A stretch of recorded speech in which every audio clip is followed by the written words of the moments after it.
곧 예배가 시작됩니다. 온라인으로 하나님께 드리는 예배에 정성을 다해 임해주시기 바랍니다. 온 가족이 함께 모여 거룩하게 예배를 드립니다. 부모가 아이들의 훌륭한 영적 교사 역할을 하시길 바랍니다. 단정한 복장으로 예배를 드립니다. 성경책을 지참합니다. 예배 10분 전부터 예배 준비를 완료하고 기도합니다. 올바른 자세로 모든 순서에 정성을 다해 참여합니다. 핸드폰보다는 TV나 컴퓨터 모니터로 예배를 드립니다. 예배에 집중하여 하나님의 은혜를 기대합니다. 헌금은 정성껏 준비해서 우편으로 보내시거나 직접 교회 사무실 헌금함에 봉헌합니다.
진리와 생명 되시는 거룩한 하나님 아버지, 하루의 시작을 성실하신 주님의 보호하심 아래 하나님을 찬양할 수 있고 예배드리게 해주심을 감사드립니다.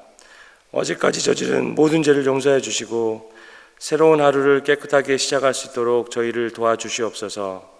저희는 너무도 나약하여 항상 유혹에 빠지기 쉬우니 하나님께서 저희를 꼭 붙들어 주시고 모든 사람이 고통스러워하는 이 힘든 때에도 하나님의 사랑으로 오늘 하루도 힘차게 살아나갈 수 있도록 저희를 격려하여 주시옵소서.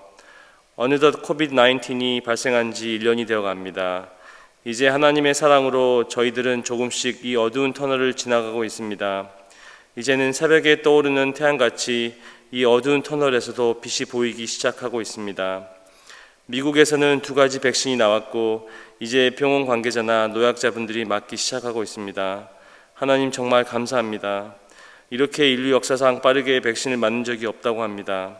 하나님께서 수많은 과학자들과 지도자들에게 힘과 명석함을 주셔서 가능한 일입니다. 특별한 부작용 없이 많은 분들이 빨리 접종을 받아서 다시 일상으로 돌아갈 수 있도록 도와주시옵소서. 혹시 모를 코로나 변종이 나오지 않게 하나님께서 저희를 지켜주시옵소서. 코로나 바이러스 때문에 정말로 많은 성도들이 고통스러워하고 있습니다. 암담한 미래에 주저앉아 한없이 목 놓아 울고 있는 분들이 있습니다. 이번 달 렌트비 때문에 걱정하신 분들, 자녀들 학비 때문에 걱정하신 분들, 당장 내일 식비 때문에 걱정하신 분들이 있습니다. 이들이 이러한 고민과 고통을 빨리 떨쳐버릴 수 있도록 주님 도와주시옵소서. 주님, 저희에게 이 고통을 이겨낼 수 있는 힘을 주시고 이겨낼 수 있다는 믿음을 주시옵소서. 또한 이 시간 몸과 마음이 아파서 힘들어하는 환우들이 있습니다. 눈물로 부르짖는 그들과 저희의 뜨거운 기도를 들으시고 이 시간 치료의 손길로 만져 주시옵기를 간절히 간구합니다. 이제 성탄절입니다. 예수님이 그러하셨던 것처럼 자기의 욕심과 욕망만을 채우지 않고 힘들고 고난에 빠져 있는 이웃들을 도와주는 사람이 될 수 있게 하여 주시옵소서. 그리하여 누구를 만나든 우리에게서 그리스도의 향기가 풍성하게 전달될 수 있게 하여 주시옵소서. 저희 교회의 각 직분자들 위해 잠시 기도합니다. 목사님들 및 사역자들이 항상 주님의 사랑으로 그들의 마음이 늘 가득 차게 해주시고 무엇보다 가엾은 영혼을 향한 뜨거운 눈물이 늘 마르지 않아서 그들의 입에서 나오는 언어들로 인하여 저희가 위로받고 가르침을 얻을 수 있게 해 주시옵소서.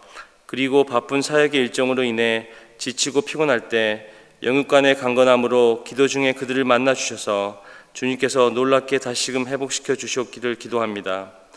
선물로 주신 오늘 하루 동안도 주님께서 저희 지체 한 사람 한 사람의 손을 잡아주셔서 굳건히 오늘 하루도 살아내기를 기도드리오며 이 모든 말씀 저희를 구원하신 주 예수 그리스도의 이름으로 기도했습니다. 아멘.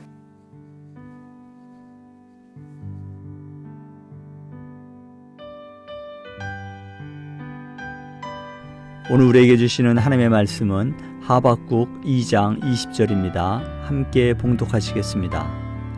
오직 여호와는 그 성전에 계시니 온 땅은 그 앞에서 잠잠할지니라 하시니라. 아멘. 오늘 하나님의 말씀은 하박국 2장 20절의 말씀으로 우리가 예배하는 하나님이라는 주제로 하나님의 말씀을 함께 나누기 원합니다. 담임 목사님께서 전국연합회 강의 인도로 인하여 제가 담임 목사님을 대신하여 오늘 수요 예배를 인도하게 되었습니다. 담임 목사님께서 강의를 은혜롭게 잘 인도하실 수 있도록 여러분의 많은 기도를 부탁드리겠습니다. 하박국 선지자는 머지않아 바벨론이 유다를 침공하여서 백성들을 포로로 잡혀갈 위기에 놓이게 될 것임을 미리 알고 임박한 멸망과 불확실한 공포의 시기에 하박국 선지자는 하나님의 메시지를 듣게 됩니다.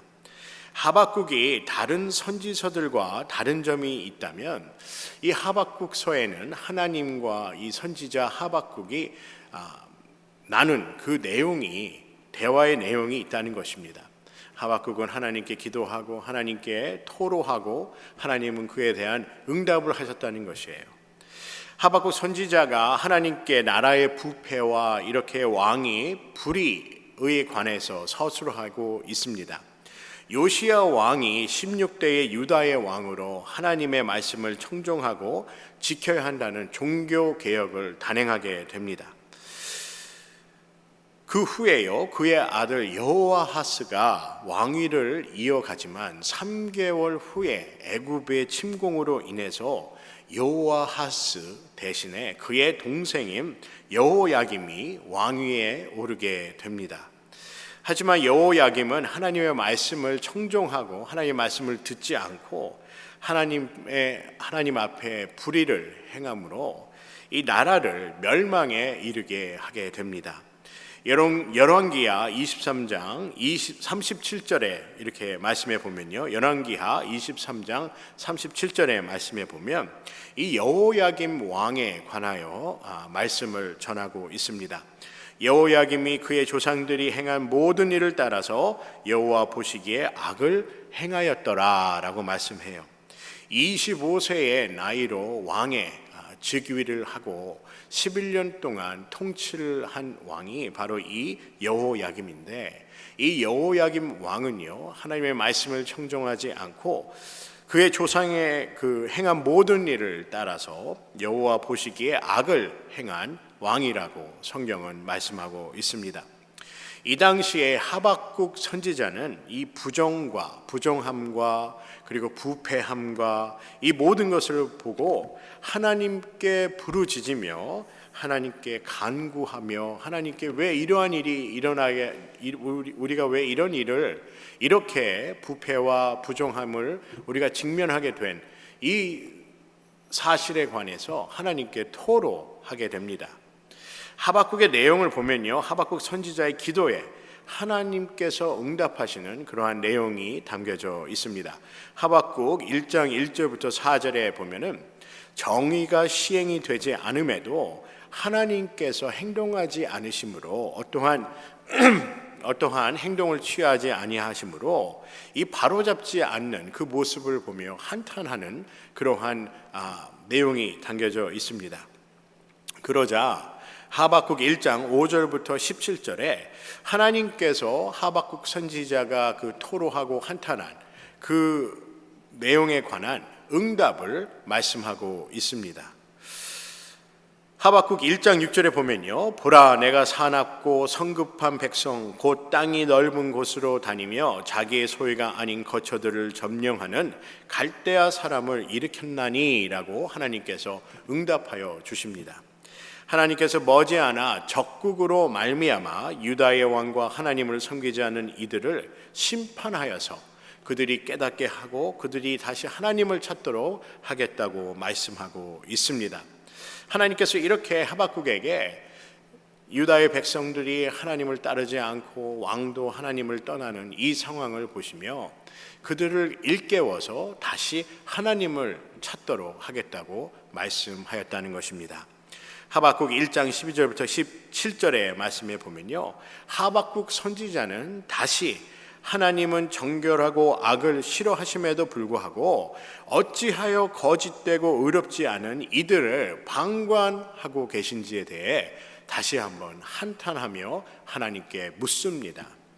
하박국 선지자는 새로운 지도자가 있어야 한다고 그렇게 생각을 하였지요. 그래서 하나님께서 참 왕으로 오셔서 백성들을 다스려 달라는 그러한 간구를 하게 됩니다. 하박국 1장 14절에 보면 주께서 어찌하여 사람을 바다의 고기 같게 하시며 다스리는 자 없이 벌레 같게 하시나이까 라고 말씀합니다. 하나님의 백성을 인도하는 목자와 같은 진실되고 하나님을 경외하는 왕이 없다는 것이지요. 이처럼 하나님을 진실되게 하나님을 따르고 그리고 백성들을 인도하니 목자 같은 사람이, 그런 왕이 없다는 것을 토로하고 있습니다. 그래서 백성들이 고난을 당하게 되었다고 하나님께 한탄하는 것이죠. 이런 하박국 선지자의 한탄을 들으시고 하나님은 하박국 2장 1절부터 20절에 그에게 묵시로 응답하여 주셨다고 합니다. 허탄한 것들에게 머리와 몸을 숙이는, 이런 우상들에게 몸을 숙이고 고개를 숙이고 무릎을 꿇는 하나님의 백성을 하나님께서 반드시 그들의 잘못을 깨닫게 하시고 하나님의 살아계심을 보여주며 하나님만 경배하는 하나님의 백성으로 살도록 만들겠다라는 것이 바로 하나님의 응답이었습니다.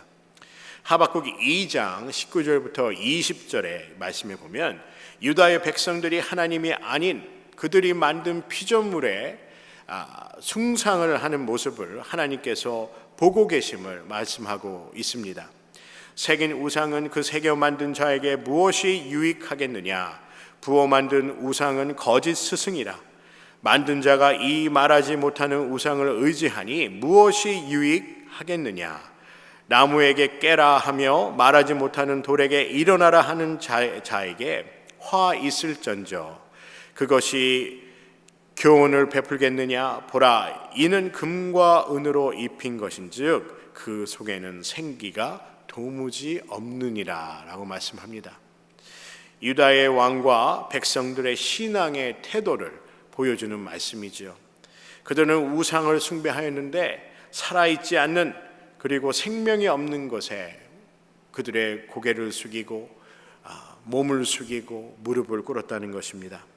하나님을 의지하고 말씀을 듣는 것이 아니라 말하지 못하는 그런 우상들에게, 그리고 생기 없는 나무와 돌을 숭배하는 모습이 바로 그들의 신앙의 자세였다는 것이죠. 하나님을 잊어버린 그것이 바로 이 유다의 백성들과 왕의 모습이었다는 것입니다.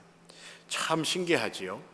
이스라엘의 역사를 보면요, 아브라함을 통해 믿음을 갖게 되고 믿음의 그 계보를 이어온 그 이스라엘 백성인데, 그리고 모세를 통하여 하나님의 살아계심을 경험하고 하나님의 인도하심과 그리고 하나님의 그 역사하심을 경험한 이스라엘 그 백성임에도 불구하고 그들은 이렇게 변질되었다는 것입니다.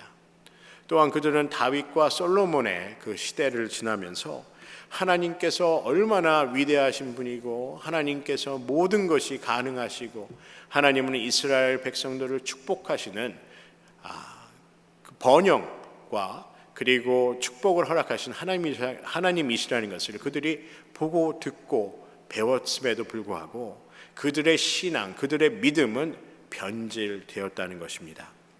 다윗 왕이 예루살렘으로 이 언약궤를 가져오기 위해서 그가 3만 명의 이스라엘에서 장정 3만 명을 이렇게 뽑아서 이 바알레 유다로 가서 하나님의 그 언약궤를 이송하려 하는 그 모습을 볼 수가 있습니다.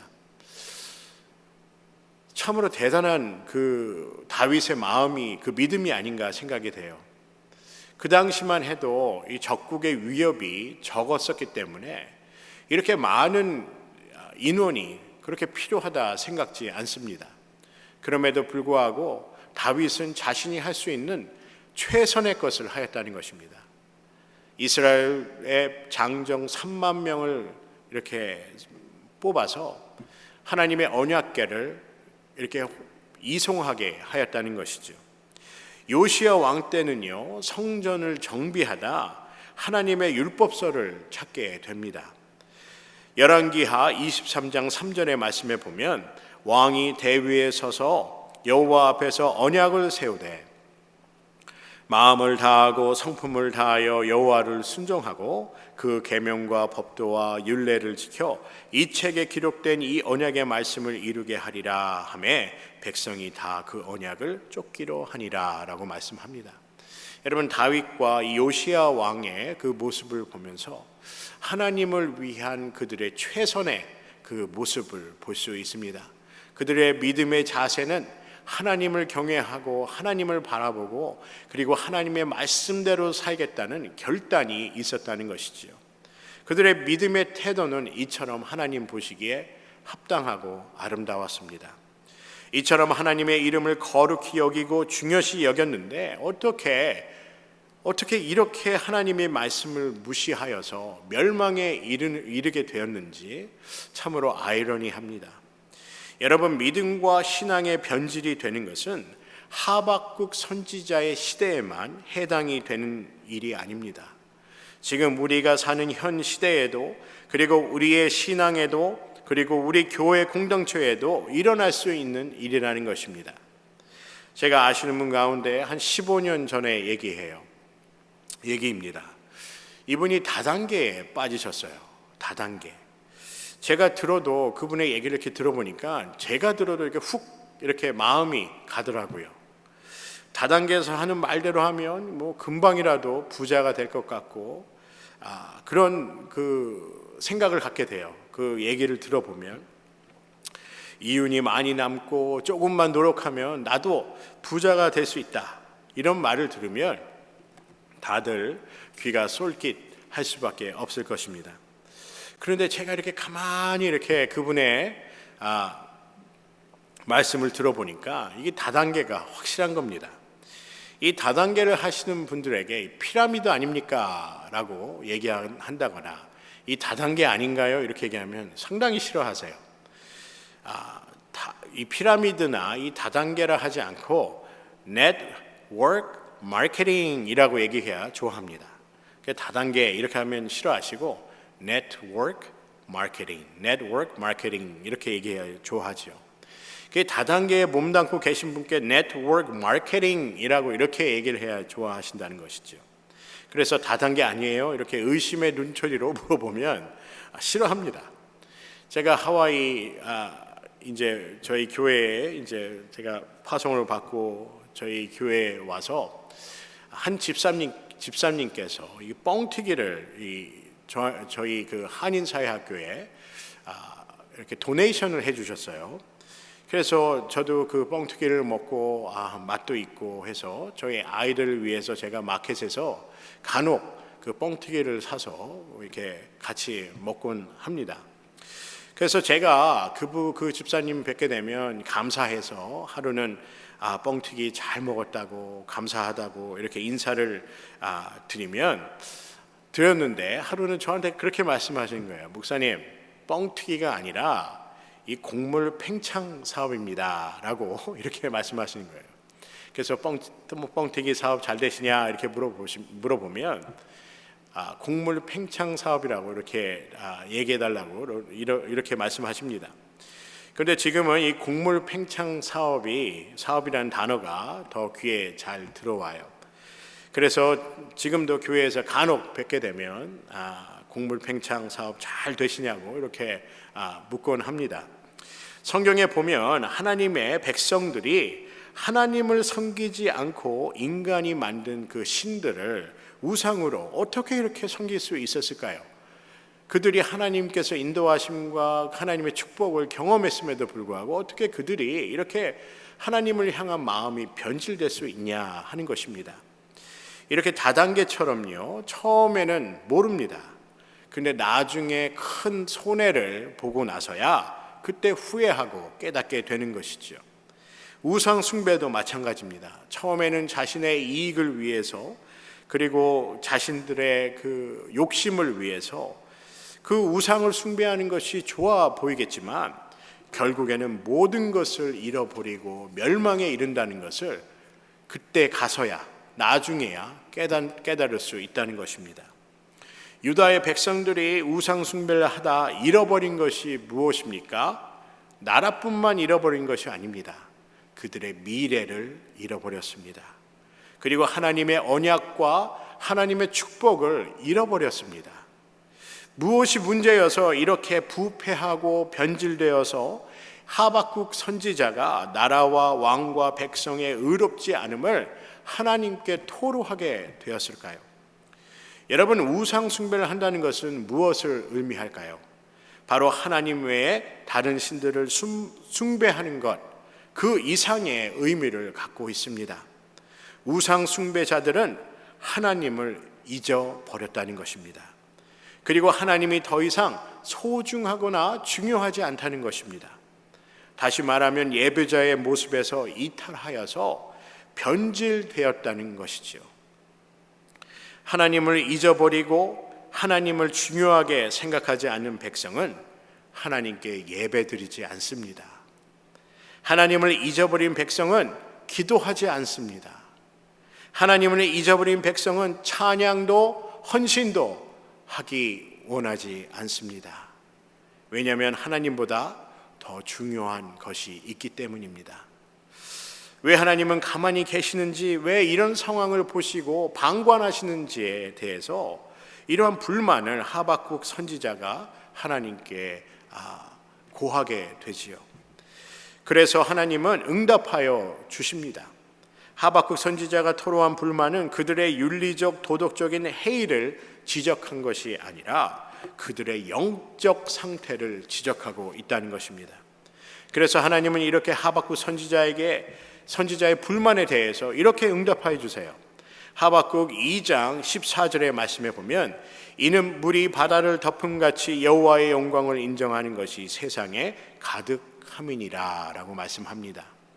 이 말씀은요, 하나님께서 당신의 백성들이 하나님을 찾도록 하여서 하나님의 살아계심과 역사하심을 보게 하도록 하겠다는 것입니다. 하나님을 잊은 백성들이 하나님의 이름이 얼마나 영광스러운지를 기억하고 그리고 하나님의 율법을 지키고 하나님을 예배하도록 하겠다는 것이지요. 여러분, 오늘 저는 이 하박국서를 통하여 이 예배의 중요성에 대해서 함께 말씀을 배우고 나누고자 합니다. 예배에 우리 삶의 모든 것이 달려 있다고 저는 개인적으로 생각합니다. 삶의 성공의 여부를 제가 말씀드리기 위해 이 예배를 드려야 한다는 그런 세속적인 그 관점을 말씀드리는 것이 아닙니다. 예배가 왜 중요한지에 대해서, 그리고 왜 우리가 이처럼 예배를 중요시 여겨야 하는지에 대해서 함께 말씀을 배웠으면 합니다. 하나님 없이는 내가 할 수 없는 것이 없기 때문에 하나님을 전적으로 의지해야 한다는 것입니다. 그것이 바로 예배이지요. 예배를 통해서 예배를 통해서 우리가 하나님만이 내가 의지하여야 하는 하나님이라는 것을 깨닫고 그리고 하나님을 경배하는 것입니다. 예배를 통하여 치유와 회복이 있다고 말씀하지요. 그래서 구약의 이스라엘 민족들이 성전 회복을 간절히 소원하였습니다. 그리고 우리는 더 나아가 예배를 통하여 자유함을 경험하게 됩니다. 우리가 하나님을 전적으로 의지할 때, 그리고 우리가 하나님께 모든 우리의 것을 맡길 때 우리는 자유함을 얻을 수 있다는 것입니다. 여러분, 우리는 어떻게, 언제 우리는 참 자유함을 경험할 수 있습니까? 우리가 예수 그리스도를 믿음으로 우리 삶에 변화된 것이 무엇이지요? 나의 능력으로 할 수 없고 오직 하나님만 하실 수 있다는 그 믿음입니다. 우리가 이러한 믿음을 갖고 있을 때, 이러한 믿음을 갖고 우리가 하나님께 나아가고 예배드리고 할 때 우리는 참 자유함을 경험할 수 있다는 것입니다. 우리는 하나님께 맡길 때 내가 할 수 없음을 깨닫고 하나님의 인도하심을 전적으로 갈망할 때 우리는 참 자유를 경험할 수 있는 줄 믿습니다. 내가 짊어지고 갈 무거운 짐을 내려놓고 전적으로 하나님을 갈망할 때 우리는 참 자유를 누릴 수 있다는 것입니다. 마태복음 11장 28절의 말씀에 보면 수고하고 무거운 짐진 자들아 다 내게로 오라 내가 너희를 쉬게 하리라 라고 말씀하지요. 우리의 삶이 무거운 이유는 우리의 짐을 하나님께 맡기지 못하여서입니다. 우리의 삶이 무거운 이유는요, 우리가 하나님을 의지하고 하나님께 모든 것을 맡길 수 없기 때문에 우리의 삶이 무겁다는 것입니다. 우리가 자유롭지 않은 이유는 하나님께 전적으로 맡기지 못한 우리의 불신앙이라는 것입니다. 그런데 예배는 우리에게 영적 부흥을 허락하여 준다고 말씀합니다. 에이든 윌슨 토저 목사님이 계십니다. 1897년부터 1963년 동안 평생을 이렇게 목회로 헌신하신 분이신데, 이 토저 목사님은 이 시대의 선지자적 그러한 목회자라고 평가를 하고 있습니다. 주로 개혁의 메시지로 믿음의 도전을 설교한 이 목사님으로 유명하지요. 토저 목사님의 책 예배에는 다음과 같은 그 예배에 관한 말씀이 있습니다. 인간의 힘이나 연출로는 사람들 사이에 하나님의 신비로운 일들을 일으킬 수 없다. 이 신비로운 일은 바로 성령의 역사하심입니다. 놀라움이 없고 신비로운 경험이 없다면 예배를 드리려는 우리의 노력이 헛될 것이다. 성령님이 없으면 예배도 없을 것이다. 하나님이 우리의 인간적인 수단으로 이해하고 파악할 수 있는 분이라면 나는 그분을 예배할 수 없다라고 얘기합니다. 우리가 예배를 드릴 때 우리는 성령의 인도하심, 우리가 성령의 인도하심과 하나님을 전적으로 의지하지 않고는 하나님의 역사, 예배의 참 기쁨을 누릴 수 없다는 것입니다. 그리고 우리 삶의 참 자유함을 경험할 수 없다는 것이지요. 그리고 예배의 자세, 예배자의 태도에 관해서 토저 목사님은 이렇게 말씀합니다. 그러면 하나님의 성령의 새롭고 중요한 사역이 부흥을 일으킬 때 그리스도인이 교회 안에서 무슨 일이 일어나는가? 내가 연구하고 관찰한 바에 의하면 대개 부흥의 결과로 갑자기 예배에 영이 임한다. 이것은 기술이나 조작의 결과가 아니다. 하나님이 그분을 갈망하고 갈급해하는 사람들에게 부여해 주시는 것이다. 영적 회복과 함께 예배를 사랑하는 복된 영이 임할 것이다 라고 얘기합니다. 언제요? 우리가 하나님을 갈망하고 갈급할 때 하나님께서 우리에게 성령을 부어주신다는 것입니다. 여러분, 우리가 예배하는 하나님은 어떠한 하나님이십니까? 인간적인 수단으로 이해하고 파악할 수 있는 분이 아니라고 말씀합니다. 저는 사도행전에 예수님의 제자였던 베드로의 그 설교를 듣고 성령님이 임하셔서 3,000명이 그날에만 세례를 받고 예수님의 제자가 되었다고 성경은 말씀합니다. 저는 이 말씀을 들을 때마다 어떻게 베드로가 이러한 역사를 이뤄낼 수 있는가라는 생각을 하게 돼요. 예수의 제자였던 베드로가 내세울 것이 무엇이 있습니까? 그는 예수 그리스도를 3번이나 부인한 사람입니다. 베드로는 다른 제자들과 비해서 그다지 내세울 게 없는 그냥 평범한 어부의 삶을 산 사람이지요. 그런데 그가 설교를 하자 성령이 임하여서 불이 임하는 것 같은 경험을 하고 그곳에서 함께 말씀을 듣고 기도한 자들이 성령의 임하심을 경험하여 방언을 하게 됩니다. 그리고 그 자리에서 많은 사람들이 하나님의 예수 그리스도의 제자가 되었다고 말씀하고 있습니다. 베드로가 소위 말하는 학식이 있거나 사회적인 위치가 있었던 사람이 아닙니다. 단 한 가지 그가 갖고 있었던 것은요, 그가 남과 다르게 갖고 있었던 것은 바로 믿음과 그리고 소명이었습니다. 예수님이 하나님의 아들이라는 믿음과 하나님께서 승천하시기 전에 내 양을 먹이라라는 소명만 갖고 있었습니다. 그런데 그가 하루에 3,000명을 세례받게 하는 그런 놀라운 그러한 사역을 하였다는 것이죠. 저는요, 이 베드로가 전적으로 하나님을 의지하였다고 생각됩니다. 그리고 하나님께 모든 것을 맡겼다고 생각합니다. 베드로 스스로 보기에도 내가 내세울 게 없는 그러한 사람이지만 하나님께 간구했을 거예요. 성령님의 인도하심을 간절하게 바랬을 것입니다. 나의 능력으로 할 수 없음을 그가 깨닫고 하나님께 전적으로 맡기고 의지하였을 것입니다. 여러분, 우리는 이러한 예배의 태도가 필요합니다. 토저 목사님이 말씀한 영적 회복의 중요한 그 원인은 바로 하나님을 갈망하고 하나님을 갈급하는 그 믿음이라는 것입니다. 우리의 모습을 보면서 우리는 언제 하나님을 갈망하고 갈급하고 있습니까?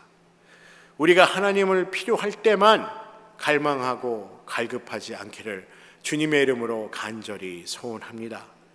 성경은 우리에게 하나님을 변함없이 갈망하라고 말씀합니다. 변함없이 삼위일체의 하나님을 갈급하라고 말씀하고 있습니다. 여러분, 이름난 유명한 식당에는 여러 이유가 있겠지요. 독특한 맛, 그리고 맛있는 그 음식에 대한 그런 평가가 있을 것입니다. 하지만 이렇게 이름난 식당에는요, 가장 중요한 것이 있습니다. 그것은 그들이 갖고 있는 최선의 그 맛을 계속해서 변함없이 유지한다는 것입니다. 갈대 같은 우리의 마음처럼 여기로 휘었다 저기로 휘었다 하는 그런 믿음이 아니라 한결같이 하나님을 갈망하고 갈급하는 것, 이것이 바로 예배자의 자세이자 그리고 태도라는 것입니다. 하지만 이렇게 갈대 같은 우리를 하나님은 내치시지 아니하시고 변함없이 사랑하여 주시고 그리고 보호하여 주십니다. 이사야서 42장 3절부터 4절의 말씀에 보면요, 상한 갈대를 꺾지 아니하며 꺼져가는 등불을 끄지 아니하고 진리로 공의를 베풀 것이라. 그는 쇠하지 아니하며 낙담하지 아니하고 세상에 공의를 세우기에 이르리니 섬들이 그 교훈을 앙망하리라 라고 말씀합니다. 이사야서 42장은요, 우리를 구원하실 메시아에 관한 말씀을 하고 있습니다. 그는 낙담하지 않으세요. 우리가 갈 때처럼 좌로 휘고 우로 휘어도 우로 휘고 좌로 휘고 바람 부는 대로 쓸려가고 하여도 우리를 구원하신 하나님은 낙담하지 아니하시고 우리에게 공의를 베푸시고 그리고 우리처럼 믿음이 꺼져가는 그 상황에서도 그 꺼져가는 그 믿음을 살리기 위해 예수 그리스도께서 이 땅에 오시고 십자가에서 죽으심으로 그 믿음의 불씨를 그리고 구원의 희망의 불씨를 소망의 불씨를 살리셨다는 것입니다. 우리는 구원자이신 예수 그리스도를 변함없이 사랑하고 따라야 할 줄 믿습니다. 사랑하는 성도 여러분, 하나님은 변함없으신 하나님이십니다. 우리가 예배하는 우리 하나님은 변함없이 우리를 사랑하시고 변함없이 우리를 바라보시는 하나님이십니다. 그리고 우리를 변함없이 인도하여 주시는 하나님이신 줄 믿습니다. 우리는 우리를 사랑하시고 용서하여 주시고 변함없으신 분이라는 것이죠. 여러분, 우리의 예배에 대한 예배를 위한 우리의 자세, 태도가 어떻게 변화해야 하겠습니까? 하박국 2장 20절에 이렇게 말씀하시죠. 오직 여호와는 그 성전에 계시니 온 땅은 그 앞에서 잠잠할지니라 하시니라. 여기 말씀해 보면 하나님께서 하나님의 몸된 교회 성전에 계신데 하나님의 영이 이 성전 안에 계시다고 말씀하시죠. 그래서 온 땅은 그 앞에서 잠잠하라고 말씀합니다. 여러분, 잠잠하라는 게 무슨 얘기일까요? 조용히 있으라는 물론 그런 해석이 될 것입니다. 이 잠잠하라라는 것은 제가 이 말씀을 보면서 느낀 점이 이래요. 잠잠하라라는 게 무엇일까요? 변함없이 하나님을 경배하라는 것입니다. 변함없이요. 변함없는 하나님을 향한 갈망과 성령의 충만함을 향한 갈급함과 예수 그리스도를 닮기 위한 우리의 열정이 있기를 주님의 이름으로 간절히 소원합니다. 더 나아가 우리 모두 변질되지 않은 믿음, 신실한 믿음으로 예배자의 삶을 살아가는 여러분과 제가 되기를 주님의 이름으로 간절히 소원합니다. 기도하시겠습니다. 사랑의 하나님, 감사합니다. 우리가 하나님을 향한 그리고 예배를 향한 우리의 태도와 우리의 자세는 어떠한지 오늘 말씀을 통해 보게 되었습니다. 하나님, 우리 삶에 예배를 위한 갈망이 있습니까? 하나님의 말씀을 향한 갈급함이 있습니까? 하나님께 예배드리기 위한 우리의 신실한 믿음이 있습니까? 하나님, 우리가 하나님께 예배를 드릴 때 이 몸만 오는 것이 아니라 우리의 모든 몸과 영혼과 그리고 우리의 믿음과 우리의 혼이 이 예배에 담겨 있기를 간절히 소원합니다. 우리의 모든 것으로 하나님께 예배 드리는 우리의 예배자의 자세, 태도가 되기를 간절히 소원합니다. 하나님, 이스라엘 백성들이 하나님을 잊어버렸습니다.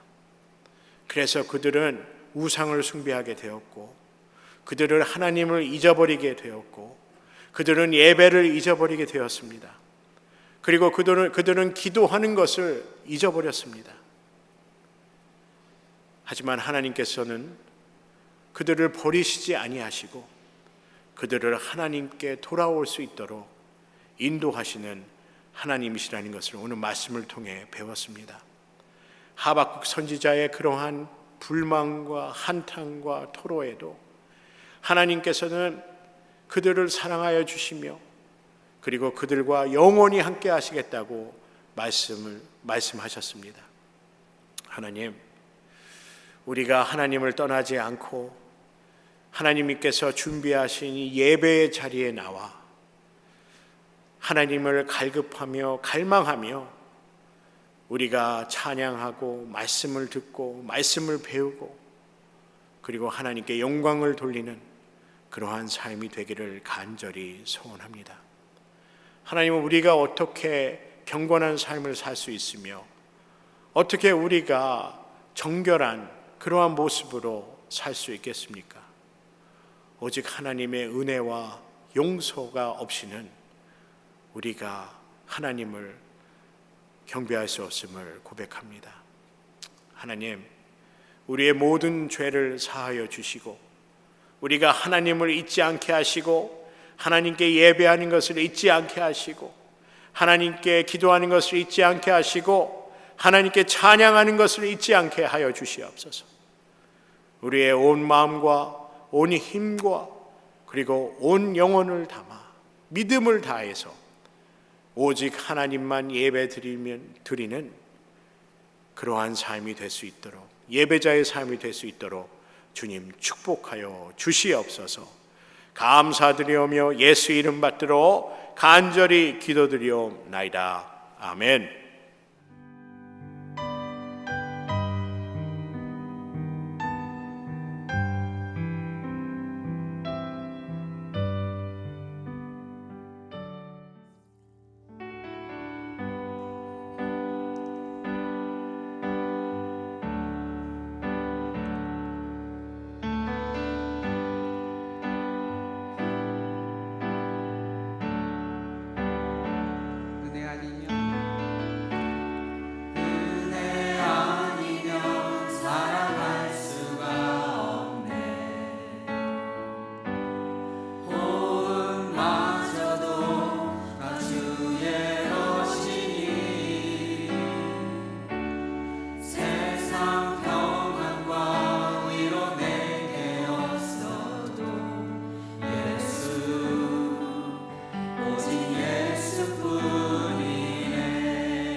하나님, 귀한 예물을 주의 제단 앞에 바칩니다.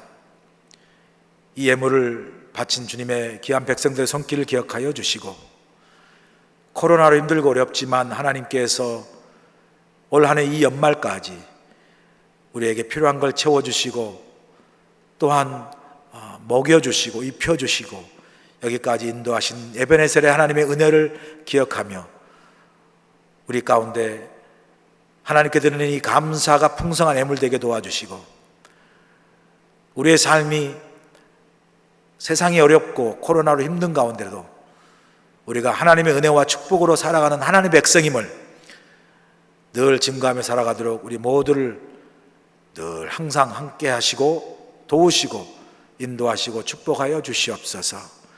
예수님의 귀하신 받들어 감사하며 기도합나이다. 아멘. 할렐루야. 오늘 온라인 수요 집회 함께 하신 여러 성도님 여러분을 환영하고 축복합니다. 제가 오늘 설교를 안 하고 우리 부목사님이 노목사님이 설교를 했습니다. 제가 하와이 있고요. 다름이 아니고 내년 신년에 우리 전국 한인교회 총연합회에서 전국 각 교회 지도자들 청지기 세미나 집회가 있습니다. 그 청지기 세미나 집회에 제가 강사로서 이제 급하게 제 모든 집회 설교와 세미나 영상을 찍어서 보내야 되는 그런 일이 지금 생겨서요. 그거 준비하느라 너무나 시간이 촉박하고 그래서 오늘 제가 그 영상을 잘 마무리하고 집회를 마무리하기 위해서 우리 노 목사님에게 설교를 부탁을 했습니다. 아마 우리 노 목사님 설교 좀 감사하고 아마 은혜로운 말씀 잘 전해 주셔서 감사하고요. 여러분들 제가 갑자기 설교 안 해서 제가 어디를 갔나 혹시 오해하거나 걱정하실까봐 제가 집회 세미나 영상 때문에 설교를 하지 못했음을 말씀을 드리고요. 또 제가 준비한 영상이 전국 각 교회 지도자들 집회에 나가기 때문에 여러분 많이 위해서 기도해 주시면 감사하겠습니다. 두 번째, 이제 우리 교회 12월 한 해 마무리하는 중요한 예배들이 있습니다. 내일은 12월 24일 크리스마스 온 가족 촛불 이브 예배 서비스가 있습니다. 저희 교회 이제 코로나 상황으로 전 교인이 모여서 예배를 드릴 수 없기 때문에 온라인 생방송으로 7시에 저녁 7시에 온 가족이 함께하는 촛불 크리스마스 이브 서비스를 드리려고 합니다. 온라인으로 여러분 많이 7시에 함께 참여해 주시고요. 이어서 내일 모레 크리스마스 데이 당일 그 예배는요 12월 25일 10시에 본당에서 함께 여러 교훈 여러분들과 함께 예배를 드리도록 하겠습니다. 10시에 함께 모여서 드리는 예배 이제 세례식과 함께 예배를 드릴 거고요. 또 참여하지 못하신 분들은 또 물론 영상으로 함께 할 수 있지만 여러 교인들이 함께 이곳에 모여서 예배하는 크리스마스 날 예배가 10시에 있습니다. 많이 참여해 주시고 또 영상으로도 온라인 생방송으로도 함께 예배를 드릴 수 있으면 좋겠습니다. 그리고 송구영신 예배는 12월 31일 저녁 10시에 이 송구영신 예배도 온라인 생방송 예배로 함께 드리도록 하겠습니다. 여러분 잊지 마시고 또 참여해 주시고 신년 특별 새벽 기도 이제 코로나가 상황이 지금도 좀 어려운 상황에 있습니다. 물론 이제 백신이 나와서 내년에는 코로나가 종식되기를 그렇게 또 기도하고 믿습니다. 그런데 아마 1월 첫째 주 신년 특세는 온라인으로 이렇게 들어야 될 것 같습니다. 자세한 건도 안 나드리겠지만 여러분 참고해 주시면 감사하겠습니다. 그리고 또 중요한 광고죠. 여러분 이미 아마 목자나 또 속장님을 통해서 또 주일날 그리고 아마 제 그 목회 서신과 우리 교회에서 발생한 그 이번 신령직 직분자 선출을 위한 투표용지가 받으신 분도 있고 아마 아직 못 받으신 분도 계시겠지만 아마 메일이 이번 주는 꼭 올 거라 생각하고요. 혹시라도 우리가 다음 주에 이제 12월 마지막 주일인 다음 주에 27일 날 우리가 3부 예배 끝나고 나서 개표하고 그 모든 투표의 결과를 그날 발표를 하게 될 텐데, 신령 직분자, 장로, 권사 선출하는 이 투표 용지를 12월 26일 토요일 오전까지, 여러분 그러니까 매일 잘 체크해 보셔야 되고요. 오전까지 투표 용지를 받지 못하신 분들은 바로 사무실로 연락해 주시고 사무실에서 픽업을 꼭 투표 용지를 해 주시기 바랍니다. 차가 없으신 분은 다른 방법을 사용하서라도 일단은 사무실 연락하면요, 투표 용지가 메일로 도착하지 않아서 투표할 수 없는 분들에게는 우리가 투표 용지가 도달할 수 있도록 어떤 방법을 취하도록 하겠습니다. 그렇기 때문에 여러분, 토요일 오전까지 투표 용지를 받지 않으신 분들은 반드시 사무실로 연락을 하셔야 되고요. 연락을 하지 못하셔서 받지 못한 부분은 죄송하지만 그건 어떻게 우리가 도와드릴 수가 없습니다. 여러분 꼭 투표용지 메일을 잘 체크해 보시고 메일을 체크하신 다음에 우편을 미처 발송하지 못하신 분들은 투표를 완전히 봉한 후에 인편으로라도 혹은 속장님이라 통해서라든가 여러분이 생각할 수 있는 가용한 방법을 사용해서 주일까지 여러분의 소중한 투표가 도착할 수 있도록 또 개표가 돼서 투표에 카운트될 수 있도록 꼭 협조해 주시면 감사하겠고요. 또 이 투표는 무기명 투표입니다. 제가 이미 우리가 교회에서 우리 선거관리위원회 장로님들과 모인 모임에서 무기명 투표입니다, 이런 말 다 여러분 받으셨죠? 투표 전체 모두 찬성에 동그라미 치시면 모두 찬성하는 거고요. 아니면 또 개인들 그 각각 후보에 동그라미로 여러분 찬성할 수 있고요. 반대는 그러면 가위표 칩니까? 아닙니다. 우리 교회는 사람들에게 가위표 치지 않습니다. 그냥 빈 칸으로 놔두시면요, 그 동그라미 찬성표를 받지 못하신 분들은 자연스럽게 반대표가 되는 겁니다. 그러니까 여러분 잘 기억하셨다가 잘 동그라미만 여러분 표시를 하시면 됩니다. 마지막으로 잊지 마세요, 여러분. 다 그래서 또 투표용지에 번호가 있어서 여러분 또 걱정하시는 분들이 계시는데, 이미 말씀드린 대로 번호는 개표하자마자 투표에 일련 번호만 확인해야죠. 왜냐하면 한 사람이 한 표만 해야 되니까 일련 번호만 확인한 후에 번호 부분은 바로 파기시킵니다. 그래서 누가 누구 찍은지 아무도 모릅니다. 그래서 걱정하지 마시고요, 무기명 투표고요. 이제 제가 결론적으로 한 번 더 여러분 편지, 제 목회에 서신 편지에도 썼지만 저는 그렇습니다. 우리 교회 일꾼이 필요하고 또 교회에서 심사숙고해서 그 신천 장로, 신천 권사 후보자들 올렸습니다. 뭐 여러분 보시기에도 허물도 있고 또 하나님 보시는 기준에 볼 때 뭐 당연히 부족하죠. 그러나 우리 교회가 또 이분들에게 일할 수 있는 기회를 주시고, 뭐 나는 이분이 싫어, 뭐 좋아, 뭐 그런 것 때문에 찬성하고 반대하기보다도 우리의 어떤 그 마음을 은혜로 모아서 이번에 우리 추천된 분들이 다 잘 선출되어서 교회를 위해서 일할 수 있도록 또 신천 장로, 신천 권사 다 선출돼서 뭐 은혜로 이 행사가 잘 마무리되었으면 참 좋겠습니다. 물론 여러분들이 투표하시는 거기 때문에 여러분의 결정이지만 또 담임 목사로서 교회를 생각하고 또 함께 우리 교회를 행복하게 아름답고 정말 모두가 다 한 가족으로 또 2021년도 새롭게 우리가 함께 교회를 세워가는 의미에서 여러분들의 정말 넓은 마음, 또 여러분들의 정말 그 함께하는, 그래서 잘 다 선출될 수 있는 그런 마음으로 이 모든 투표 과정이 잘 이루어졌으면 좋겠다라는 게 제 기도고요, 또 제 바람이고 여러분들에게 또 진심으로 부탁을 드립니다. 저도 이 일을 위해서 많이 기도하고 있고요, 또 여러분도 많이 기도해 주시면 감사하겠습니다. 함께 또 이 투표에 잘 참여해 주신 성도 여러분께 고맙고요.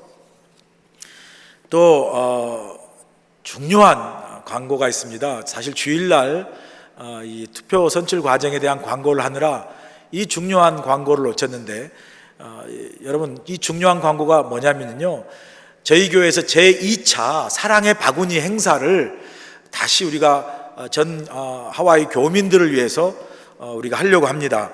우리 교회에서 예산 2만 불을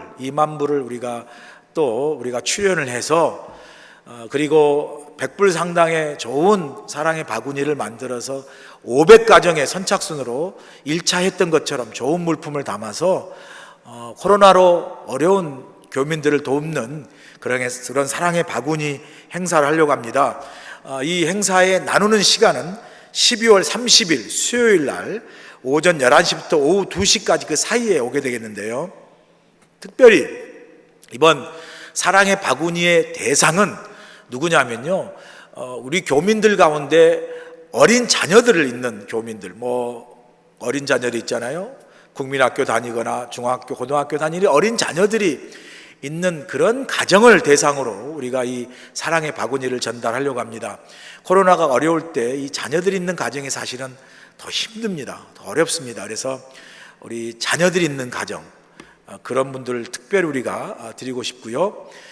그 다음에 이제 또 코로나 때문에 가게가 문을 닫거나 또 사업이 문을 닫거나 직장을 잃어버리신 분들, 그런 분들 주위에 있잖아요. 그런 분들에게 알려주시고, 또 그런 분들이 실질적으로 이번에 코로나 그 사랑의 바구니를 받을 수 있도록 여러분들이 많이 알려주시고, 또 신문 방송에도 나갈 겁니다. 여러분 많이 협조해 주시면 감사하겠고요. 주위에 어린 자녀 혹은 자녀들을 가지신 분들, 또 직장을 잃어버리고 가게 문을 닫고 힘든 그런 실질적인 사업이나 직장, 가게 이런 분들을 하시는 분들, 그런데 코로나로 인해서 어려움을 겪고 있는 분들을 그런 가정에 드리려고 합니다. 여러분 많이 주의 알려주시고, 그런 분들이 꼭 받아가실 수 있도록 여러분들이 협조해 주시면 감사하겠습니다. 500바구니를 선착순으로 우리가 드리려고 합니다. 많이 협조해 주시면 대단히 감사하겠습니다. 여러분, 참 바쁜 연말입니다. 여러분, 또 동시에 우리가 코로나로 지금 한참 더 겨울이라 또 코로나도 위험한 그런 상황인데, 우리 건강 잘 유의하시고요.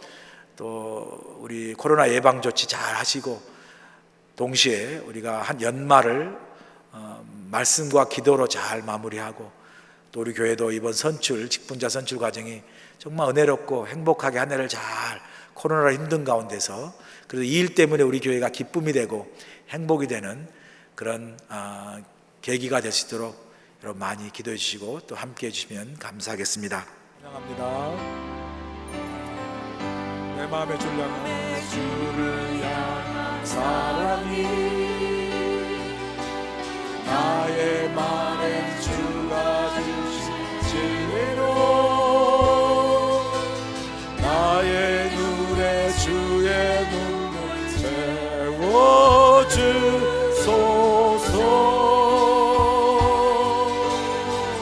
내 입술의 찬양 향기가 내 입술의 찬양의 향기가 두 손에 주를 닮은 섬김이 나의 삶의 주의 운전 나의 삶의 주의 함께 하소서. 우리 두 손 들고 찬양합니다. 하나님의 사랑이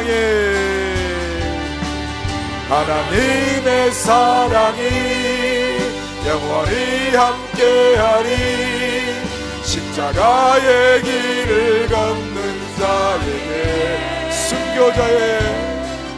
순교자의 삶을 사는 이에게 조롱하는 소리와 세상 유혹 속에도 세상 유혹 속에도 주의 순결한 신부가 되리라. 내 생명 주님께 드리리. 조롱하는 소리와 세상 유혹 속에도 조롱하는 소리와 세상 유혹 속에 주의 순결한 신부가 되리라. 아멘. 내 생명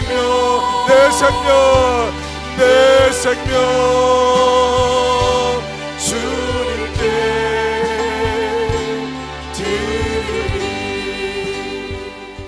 이제 우리 주 예수의 크신 은혜와 하나님 아버지의 무한하신 사랑하심과 성령님의 감동 역사하심이 오늘도 신령과 진정으로 예배하는 그 귀한 예배자를 찾고 계신 주님, 우리 예배가 교회 안에서뿐만 아니라 교회 밖에서 우리의 삶 자체가 하나님을 예배하는 예배자의 삶을 살아갈 수 있도록, 그리고 예배자의 삶을 통해서 세상에 하나님의 사람임을 증거하게 하시고 그 예배자의 삶을 통하여 또한 빛과 소금으로 하나님의 영광을 돌리는 삶을 우리 모두가 살아갈 수 있도록 하나님 함께 하시고 동행하시고 축복하여 주시옵기를 예수 그리스도의 귀하신 받들어 간절히 축원하옵나이다. 아멘.